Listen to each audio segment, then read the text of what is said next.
On nous a montré à la Cinémathèque Bercy hier le film L'institutrice, là, Aganénet, un film israélien de Lapide. Et ce film a fait l'objet d'un débat assez prolongé. Il pose en fait compte le rapport entre l'homme et la femme et l'homme, mais par un biais extrêmement étrange, puisque il s'agit en fin de compte, dire le film a parfois été appelé l'enfant poète. Donc c'est l'amour en quelque sorte d'une femme, d'une institutrice, d'une puéricultrice si on préfère, parce que ça se situe dans une crèche, dans un kindergarten, un jardin d'enfants, pour un petit garçon de 5-6 ans, 5 ans peut-être, qui aurait un don poétique. À telle enseigne que on voit plusieurs femmes dans ce film qui s'approprient euh, les poèmes de cet enfant. Il y a deux exemples dans le film. Et ça fera d'ailleurs scandale à un moment donné. Comment vous avez volé le poème de mon fils, etc. Et c'est fascinant. C'est une véritable parabole ce film. C'est-à-dire les femmes empruntant les paroles d'un enfant de 5 ans, les femmes de 25-30 ans, plus même 40 ans. Et cette femme, euh, elle est habitée par ces poèmes, qui sont en hébreu bien sûr. Et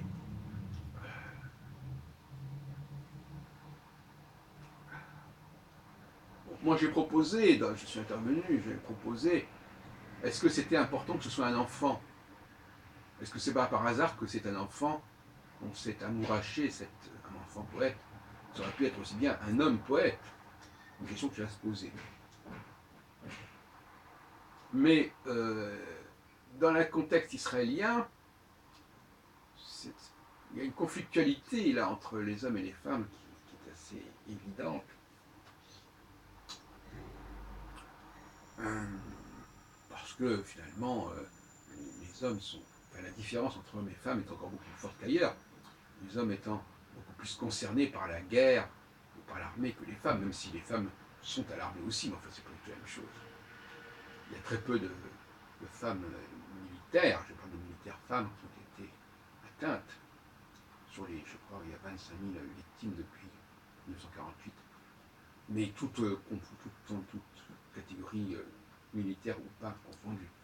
Alors, cette idée-là me paraît intéressante. Et ça s'inscrit bien entendu dans ma problématique sur les femmes. Il s'agit pas, il s'agit de reconnaître ce fait déjà. Et tant que les femmes n'auront pas reconnu ce qu'elles doivent aux hommes, il y aura un malaise. Vous savez qu'on parle beaucoup, là je viens d'écouter François Hollande sur Emmanuel Laurentin, là, sur France Culture, reconnaissance des erreurs du passé, reconnaissance de ce qui s'est passé, de ce qu'on doit, etc. Et les femmes sont totalement dans le déni à ce niveau-là. Non seulement elles sont dans le déni, mais elles disent mais regardez tout ce que vous devez, nous devez, et puis tout ce que. Donc, tant que les femmes n'auront pas reconnu ce qu'elles doivent aux hommes, il y aura un problème. Il y aura un problème grave. Et le XXe siècle, à mon avis, devrait commencer par là. Ça serait l'acte fondateur du XXIe siècle que cette reconnaissance. Car, même si on met en question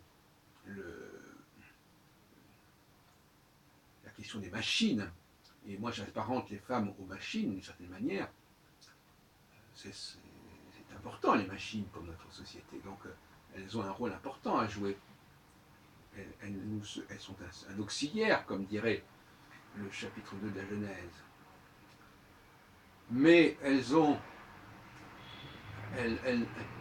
ne sauraient en aucune façon se substituer aux hommes, au niveau de la création notamment, puisque là on parle de ce poème.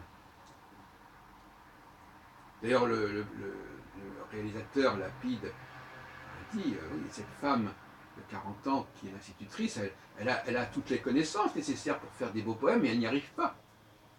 Et elle n'y arrive que lorsque elle s'empare de la poésie d'un enfant. C'est très beau comme image, mais c'est terrible. C'est une attaque terrible contre les femmes, en fait, qui est sous-jacente, mais qu'on ne perçoit pas nécessairement d'ailleurs, qu'on ne veut pas percevoir.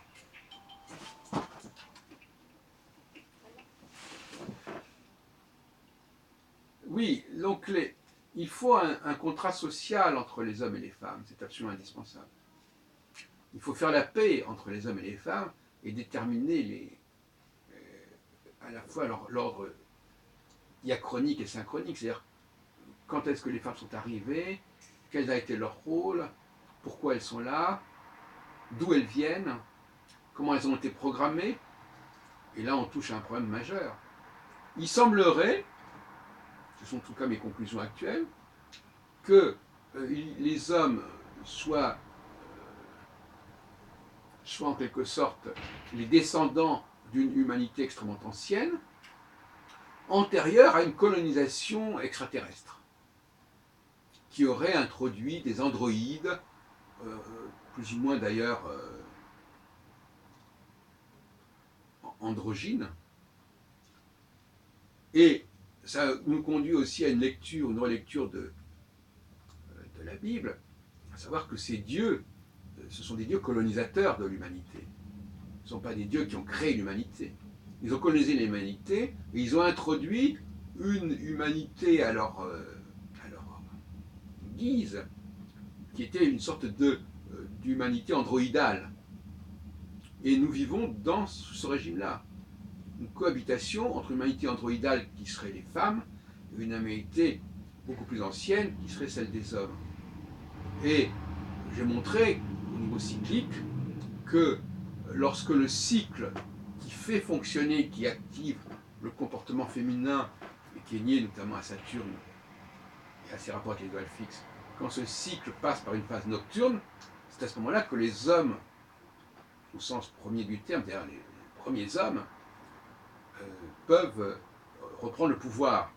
Et quand je dis les premiers hommes, je ne faire part à la Genèse, je ne faire part au chapitre 1 de la Genèse, qui lui raconte déjà quelque chose de l'ordre de l'androïde. Et au contraire, c'est même là dont il s'agit. Mais, à un moment donné, il y a une symbiose entre ces deux mondes qui est assez complexe. Bon, je ne pense pas qu'il faille prendre ce qui est dans la Bible à la lettre, il faut en extraire quelques éléments, il faut en tirer quelques pistes, mais ça ne va pas plus loin. En tout cas, félicitations à ce cinéaste, l'auteur de Ganénet, qui a fait preuve d'une très grande lucidité sur les rapports entre hommes et femmes. Et j'espère que le cinéma du XXIe siècle se mettra au service de cet enjeu, de cette croisade.